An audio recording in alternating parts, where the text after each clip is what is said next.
신인간혁명 제24권 이케다 다이사쿠 어머니의 시 지금 인류는 인간이라는 원점으로 되돌아가 정치 우선주의와 경제 우선주의에서 탈피해야 합니다. 그리고 인간성의 발로인 문화 부흥을 우선해야 합니다.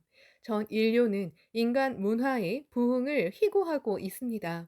나는 전쟁이라는 무력의 정반대 개념이 문화이며 문화와 예술은 생명에서 우러나오는 환희의 발로라고 생각합니다. 신이치는 인간 문화의 결실 중 하나가 이 문화재라고 말했다. 음악대와 고족대 연주가 있고 합창이 있습니다. 일본 무용이 있고 리듬 댄스가 있으며 게다가 모두 전문가가 아닌데도 참으로 멋지고 화려하게 용장한 연기를 잇따라 전개했습니다. 여기에는 무대도 객석도 혼연일체가 된 감동이 있습니다. 무장의 드라마가 있습니다. 인간의 연대가 있습니다. 이런 민중 문화 운동이 일본뿐 아니라 전 세계로 확대된다면 사람과 사람의 마음이 맺어지고 새로운 르네상스의 여명이 찾아오리라 확신합니다. 이 문화재가 상징하는 대문화 운동이 광선유포라는 인간 부흥 운동입니다. 1976 도쿄 문화제는 오후 6시가 지나 감동 속에서 막을 내렸다. 출연자와 행사요원의 얼굴은 모두 한없이 생기 가득했고 아름다웠다. 끝까지 투쟁한 생명의 충실감과 약동감은 더할 나위 없는 표정을 만들어낸다. 야마모토 시니치는 문화제가 끝난 뒤에도 내빈과 간담을 나누고 배웅하느라 8시가 다 되어서야 일단락 지을 수 있었다. 어머니가 있는 도쿄 오타고의 본가로 가려고 할 때 어머니가 갑자기 위독해졌다는 연락이 왔다. 신이치는 밤하늘을 올려다보았다. 신이치가 오늘 하루 전개한 투쟁을 어머니가 지켜준 듯한 느낌이었다. 신이치는 어머니가 염려되어 달리는 차 안에서 상제했다. 신이치는 9시가 조금 지나 본가에 도착했다. 다행히 아직 어머니는 의식이 있었다. 신이치가 금방 올 겁니다라는 가족의 말에 희미해지는 의식을 놓지 않으려고 애쓰며 기다렸는지도 모른다. 신이치는 누워있는 어머니의 손을 꼭 쥐었다. 어머니도 신이치의 손을 쥐려고 했지만 손끝만 간신히 움직일 뿐 기력이 없는 듯했다. 신이치는 들고 온 꽃다발을 비롯해 어머니를 아는 동지가 보낸 문병 선물들을 보이고는 어머니의 머리맡에 놓아두었다. 어머니는 고맙구나 하고 말할 듯이 입술을 움직이더니 빙그레 웃음 지으며 조용히 고개를 끄덕였다. 그러고 나서 곧 눈을 감고 잠이 든 것처럼 조용히 숨을 쉬기 시작했다. 신이치는 불단 앞에 앉아 어머니에게 본 감사하는 마음을 담아 창제에 전념했다. 잠시 후 다시 어머니의 얼굴을 살폈다. 바로 그때 어머니가 살며시 눈을 떴다. 그리고 다시 깊은 잠에 빠진 듯했다. 신이치는 주름이 가득한 어머니 얼굴을 바라보며 지난 80년 인생을 생각했다. 어머니 사치는 1895년 도쿄부 에바라군 후루이치바 현재 오타고 내의 농가에서 장녀로 태어났다. 잘 아는 사람의 이야기로는 어머니는 어린 시절 바느질을 잘했으며 지기 싫어하는 성격이었지만 마음씨가 고운 아이였다고 한다. 어머니는 1915년에 아버지 소이치와 결혼했다. 옹고집이라고 불릴 만큼 완고하기 그지없는 아버지와 함께 가업인 김양식을 열심히 도왔다. 그러나 그 가업도 간토 대지진이 발생할 무렵부터 가세가 기울기 시작했고 엎친 데 덮친 격으로 아버지가 류머티즘으로 자리에 눕게 되었다. 슬하에 칠남 일녀가 있었다. 신이치는 그중 다섯째 아들이다. 아버지와 어머니는 거기에 친척집 아이 2명을 데려다 키웠다. 신이치는 어머니 일하는 모습밖에 떠오르지 않았다. 집안 일만으로도 힘든데 가업인 김제조까지 도맡았다. 어머니가 자는 모습을 본 기억이 거의 없었다. 조수 간만에 따라 다르긴 해도 김을 채취하려면 새벽 2시나 3시쯤에는 일어나 아침을 먹고 일을 시작한다. 아침을 차려야 하는 어머니는 누구보다 일찍 새벽 1시나 2시쯤에 일어나야 한다. 그리고 서둘러 설거지를 마치면 김을 채취하러 나갔다. 동트기 전 겨울바다에서 하는 작업은 추위와의 전쟁이다. 신이치는 빨갛게 튼 어머니의 손을 기억한다. 그도 어릴 적부터 가업을 도왔다. 채취한 김을 빨리 말려야 한다. 어머니는 조금도 쉬지 않았다. 감기에 걸려도 쉬려고 하지 않았다. 아이들은 미처 눈치채지 못했지만 훗날 어머니가 이렇게 말했다. 점심 먹을 틈도 없었단다. 어머니는 신이치가 어렸을 적부터 자주 두 가지를 일러주었다. 다른 사람에게 폐를 끼치면 안 된단다. 거짓말을 하면 안 돼요. 그리고 신이치가 소년기로 접어들 무렵부터는 이 말을 덧붙였다. 자기가 한번 마음먹은 일은 책임지고 끝까지 해내야 한다. 신이치는 평범하지만 인간으로서 가장 중요한 점을 어머니에게 배웠다며 마음 깊이 감사했다. 이윽고 시대는 전쟁의 수렁으로 빠져들었다. 가게를 도와 일하던 형 넷이 잇따라 군대로 징집되어 집안 형편은 궁핍해졌다. 하지만 어머니는 가난하기로 치면 우리 집이 최고다 하고 웃어넘겼고 손바닥만한 텃밭에 채소를 기르며 열심히 일했다. 신해치는 형들이 군대에 징집되자 가족을 지키고 보살펴야 했다. 그런데 그런 그가 결핵에 걸리고 말았다. 그래도 병과 맞서 싸우며 군수 공장에 다녔다. 어머니는 걱정이 되어 식량이 부족한 속에서도 달걀 등 조금이라도 영양가가 높은 음식을 먹이려고 애썼다.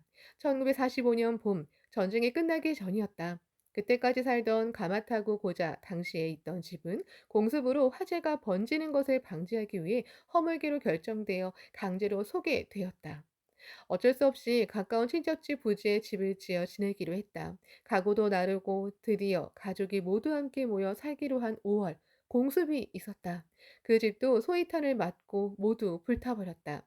CH와 남동생이 불 속에서 겨우 큰 괴짝 하나를 들고 나왔다. 하지만 그 속에는 희나 인형과 양산 하나가 들어있을 뿐이었다.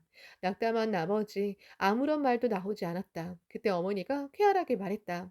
틀림없이 이 인형을 장식할 수 있는 집에서 다시 살 수 있을 거야. 이 말에 가족 모두 얼마나 큰 힘을 얻었는지 모른다. 미국의 실업가 카네기가 이렇게 통찰했다.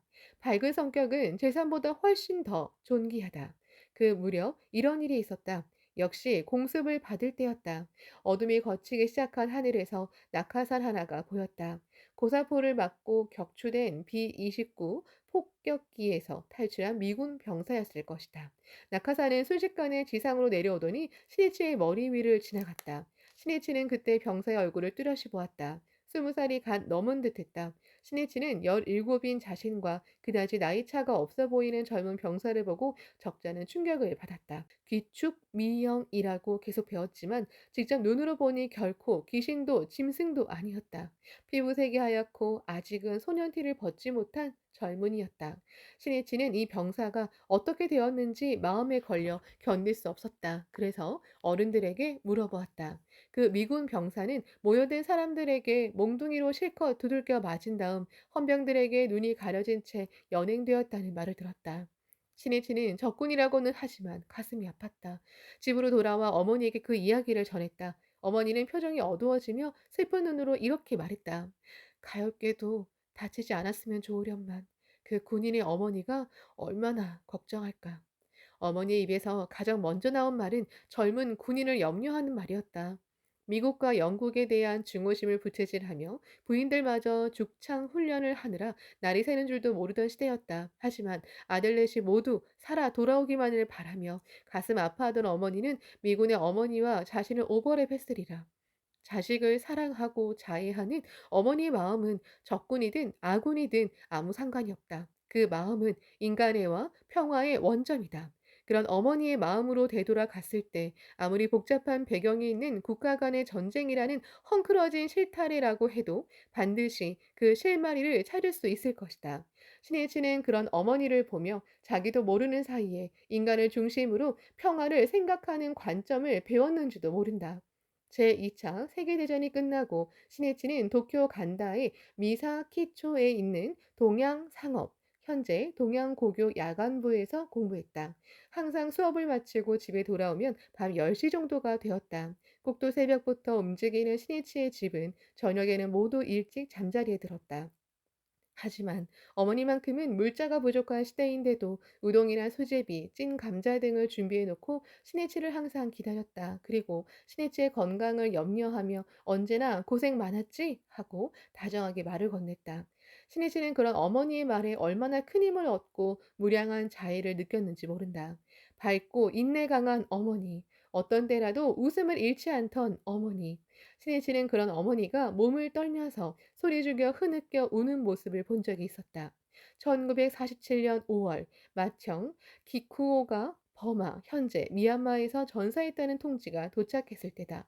신이치는 비탄에 잠긴 어머니를 보며 잔혹한 전쟁에 대한 격심한 분노가 솟구쳐 올랐다. 동시에 자식을 생각하는 깊은 애정을 생생히 느끼며 형 목까지 효도하자고 마음속으로 굳게 서원했다. 이윽고 신이치는 도다 조세이를 사사하게 되어 집을 떠나 혼자 생활하기 시작했다. 도다의 사업이 어려워지자 급여가 계속 늦어져 옷도 신발도 제대로 구입할 수 없게 되었다. 고장난 양말을 직접 꿰매 신는 날이 계속되었다. 집으로 돌아가서 좀 더 효도하고 싶다는 생각이 간절한 적도 있었다. 하지만 신이치는 이렇게 마음을 정했다.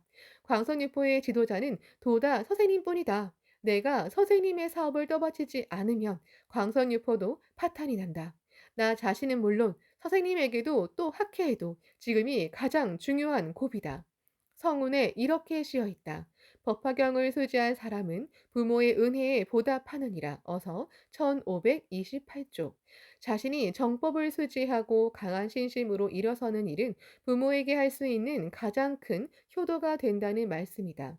신이치는 이 글어를 가슴에 새기고 고투 가득한 청년 시절을 굳세게 살았다. 어머니는 혼자 생활하는 신이치를 늘 염려하며 챙겼다. 가족을 보내 외식권이나 과자를 전하기도 했다. 외식권은 제2차 세계대전 때부터 전쟁이 끝난 뒤까지 주식을 통제하고자 밖에서 식사를 하는 사람에게 곡물을 배급하는 대신 발행하는 식권이었다. 또 빨래는 어떻게 하는지 어머니는 보이지 않는 곳에서 신경 쓰며 신이치를 도왔다. 또 어머니는 신이치와 미네코의 결혼을 누구보다 기뻐했다. 신이치의 아버지 소이치는 1956년 12월 10일 68살 때 세상을 떠났다. 어머니 사치와 함께 2인 삼각으로 끝까지 걸어온 인생이었다.